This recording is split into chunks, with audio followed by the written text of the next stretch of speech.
Alô, amigos, bom dia, boa tarde, boa noite. Aqui é Marcelo Fenol, sou cervejeiro caseiro e no vídeo de hoje vamos falar aqui sobre um pouco mais profundamente sobre Brew's Father, né?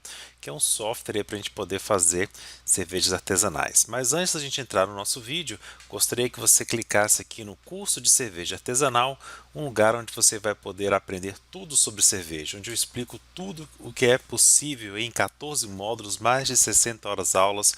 Todo o meu conhecimento é para você fazer a sua cerveja perfeita. Então vamos lá? O que é o Brew's Father, né? O Brew's Father é um software para elaboração de receitas de cerveja artesanal. Ele tem vários tipos de interface, ele tem uma interface web que você acessa mediante este site aqui, web.brewfather.app, e ele também é disponível para aplicativos móveis, né, tanto Android quanto iPhone. Então, ele é um sistema multiplataforma, multi-interface, né? Ele é bem interessante porque independente da interface por onde você acessa, a interface, a cara do software é a mesma, né? O valor dele, ele tem uma parte gratuita, onde ele tem a maior parte das funcionalidades, né, todas aquelas funcionalidades básicas liberadas, e também tem um limite de criação de 10 receitas e 10 lotes, tá? Esse conceito de lote eu vou explicar daqui a pouquinho o que é, né? Ele não permite, por exemplo, essa parte gratuita você imprimir a sua receita, mas você pode ver, não permite algumas funcionalidades avançadas, né? E por aí vai. E na versão paga, ele tem dois modelos de comercialização. Ele tem uma subscrição mensal ou uma subscrição anual. Ou você vai pagar por mês ou você vai pagar por ano. E hoje, na data que eu estou fazendo esse software, ele está na versão prêmio, né? $1,99 por mês ou R$19,99 por ano, beleza? Para a gente fazer nosso comparativo, a nossa base de análise é o Beersmith, né? Beersmith é um software que também ele tem uma interface desktop muito mais completa, com muito mais funcionalidades, mas ele também tem uma versão para Android e para Apple, tá? Ele é um pouco mais limitado com essa e tem uma interface diferente, né? Se você olhar aqui, ó, essa é a versão para desktops e essa aqui é a versão para sistemas móveis, né? Ela tem caras diferentes, embora tenha as mesmas funcionalidades básicas principais, né? Tem a carinha diferente, é como se fossem dois softwares diferentes. Ele tem uma versão gratuita que permite o teste por apenas 21 dias, você não vai poder testar ele, né? Usar ele por mais do que isso, mas ele tem todas as funcionalidades liberadas, tá? Já a versão paga tem preços diferentes e modelos diferentes. Ele tem aqui uma versão para desktop com licenciamento perpétuo por $35 ou uma subscrição anual que vai de 15 a $50, depende aí do número de licenças e receitas que você quer colocar na nuvem. Na parte mobile, né, para celular, ele tem uma versão perpétua chamada V3, que sai R$26 para Android e 30 para iPhone, e uma versão mais simples, mais antiga, chamada V2 Lite, que sai R$13 para Android e R$15 para iPhone. Só toma cuidado que aqui está em dólar e aqui está em real, tá? É o preço que eu consegui acessando aí agora em maio de 2020. Então vamos lá. Falando do Brew's Father, né, e tendo a referência do Beersmith, né, o que eu mais gostei do Brew's Father, né? O Brew's Father ele tem ali 5 grandes pontos, né? Eu separei essa apresentação nesses 5 grandes pontos aqui: aspectos gerais, equipamento, inventário, receita e lote. Então, nos aspectos gerais, ele tem uma interface muito bonita, muito moderna, bem mais avançada do que o Beersmith, né? Bem mais agradável de se ver.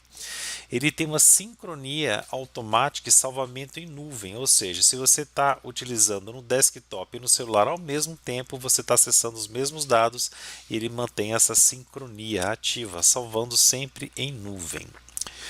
Ele está em inglês, mas é possível que você rode, né, aquele por meio do Google Chrome, o navegador Google Chrome, aquela tradução automática de sites. Com essa tradução, você consegue fazer ali um razoável, né, um aceitável para você conseguir usar o software se você não entende de inglês.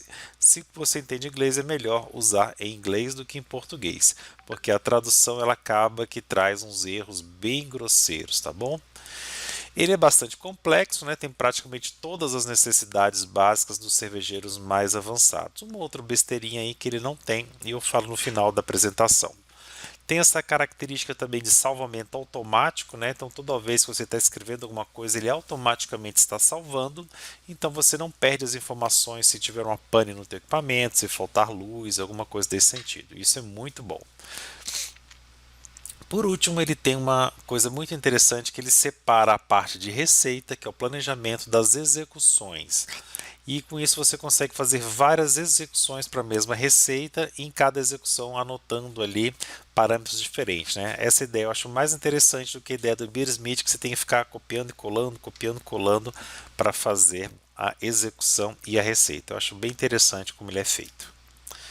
Então vamos falar aqui da parte perfil de equipamento, né? O que eu achei legal na configuração do perfil do equipamento. Uma das coisas que me chamou a atenção são esses alertas para limites mínimos e máximos de grão e de água. Então você pode ali definir quanto de água você pode colocar, né, na mostura, quanto de água você coloca na lavagem, e ele vai definir ali valores, né, em litros de um e o outro. Você pode colocar, por exemplo, olha, na minha panela de mostura eu consigo colocar no mínimo 5 litros de água, no máximo 15 litros de água, e na minha panela de fervura eu consigo colocar um limite maior. Na verdade, o dado que ele tem aqui embaixo é água de lavagem, né? Para eu fazer o Sparge, eu consigo fazer no mínimo com tantos litros e no máximo com tantos litros. Acho isso bem interessante, essa configuração dele. Outro detalhe bem interessante é a indicação da taxa de utilização do lúpulo em IBU a partir da temperatura do Whirlpool e da duração do Whirlpool. Então, quando você faz um Whirlpool, é entendido que esse Whirlpool também gera IBUs, né? Dependendo aí da tua temperatura e do quanto tempo que você vai deixar esse lúpulo ali no Whirlpool. Então, ele apresenta, né, esse fator para você ter noção ali de quanto de lúpulo que de quanto de IBU que ele vai gerar, e você pode programar, né, aqui a sua temperatura de Whirlpool, por exemplo, abaixar a temperatura, um caso ali de fazer uma DEIPA, para que ele não gere tanto IBUs assim. São possibilidades que a ferramenta já dá esse indicativo e te dá uma noção aí mais previsível do que fazer. Outra característica interessante é que você pode criar um alerta para a preparação da água de lavagem. Ou seja, enquanto você está lá, por exemplo, em 1h30 de mostura, você cria um alerta para que 30 minutos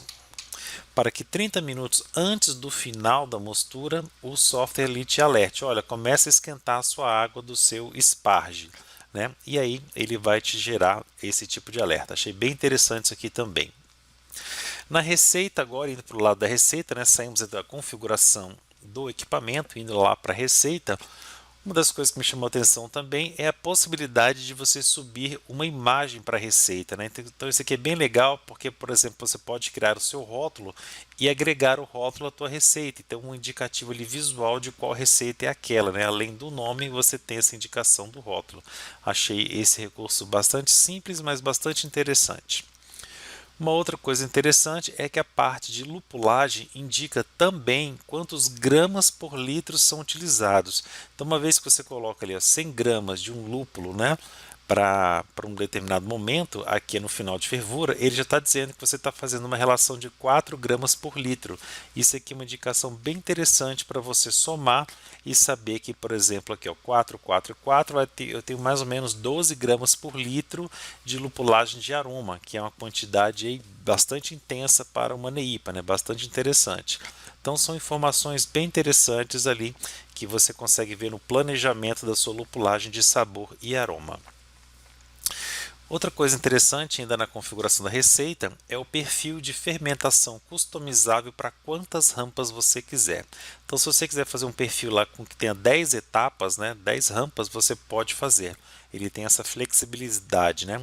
Aqui eu estou fazendo uma primária aqui de 18 graus centígrados, depois aqui um descanso de acetil de 22, depois um cold crash de 3, depois uma subida aqui para limpeza, né? Voltada à clarificação da cerveja em 18 e depois um acondicionamento aqui em 0 para a maturação da cerveja. Então permite você fazer isso em subidas e descidas bastante flexível, é bem interessante. A parte de configuração de sais eu achei também bastante intuitiva, bastante fácil. Ele tem um botão aqui automático que ele também faz os cálculos automáticos e permite aqui o arredondamento, né, dos números bem facilmente, né? Uma vez que ele calcula, por exemplo, a 3,12 gramas, você vai aqui arredonda para 3 para você pesar, fica mais fácil, e ele já computa dizendo aqui os íons, né, se estão numa faixa aceitável ou não, tá? Bem tranquilo. A parte aqui do sais de Sparge, ele não permite você arredondar por aqui, mas ele permite você arredondar lá na receita. Depois que ele joga esses sais lá na receita, você clica lá, clica duas vezes e, por exemplo, altera de 0,94 para 1 grama, por exemplo, né? Faz esses arredondamentos. Bem simples de usar. Ele também gera alguns alertas, né, de adequação aí da água quando ele excede o seu volume. Isso aqui é bem interessante. Então, ele está programado para fazer uma relação água-malte lá de 4 litros de água por quilo de malte, e ele falou aqui que ele teve que ajustar aquela minha relação para não exceder o volume máximo da panela, que era ali de 35,6 litros, né? Então ele faz essas informações aí que te ajuda bastante na programação da sua receita também, evitando aí que você coloque mais água do que a sua panela suporta. Da parte agora do lote, né, da execução da receita, uma funcionalidade bem interessante essa questão do inventório, né, do inventário, na qual ele te apresenta, faz um checklist de tudo aquilo que você vai precisar, e caso você tenha estoque na sua casa, ele vai aparecer aqui, né, ele permite uma gestão de estoque também. Então essa janelinha é bem simplesinha, bem interessante para você cortar, por exemplo, e comprar os seus ingredientes, né? Ajuda aqui bastante para você fazer a sua lista de compras. Achei bem interessante esse checklist. Você vai marcando também no software cada um dos que você for separando, e ele vai permite você fazer esse registro do que você já separou, o que você já comprou. Outra funcionalidade interessante também, né? Isso também existe no Beersmith, mas aqui está um pouquinho diferente, é esse cronômetro com o resumo da receita. Então, na mesma tela que você tem o cronômetro para executar a sua receita, ele vai te dizer todos os ingredientes e na ordem com que você vai precisar para fazer a sua receita. Achei isso aqui bem legal, também bem interessante, né? Na medida que você começa a executar cada passo, ele vai destacando naquela janela de tempo o que você tem que preparar. Então, por exemplo, a gente já fez o passo aqui de preparar aqui o início do registro da mostura, fez um segundo passo que é aquecer, né, ali aproximadamente 25 litros de água a 70 graus, e agora eu estou nesta etapa onde eu tenho que me preocupar com estes itens aqui adicionados em verde, que vai ser uma etapa que vai durar 100 minutos. Tenho que adicionar ali, né, um ácido ascórbico, esses sais e aqui os meus grãos da receita, né? Achei bem interessante esses resuminhos que vão sendo destacados em cada etapa aí do meu cronograma.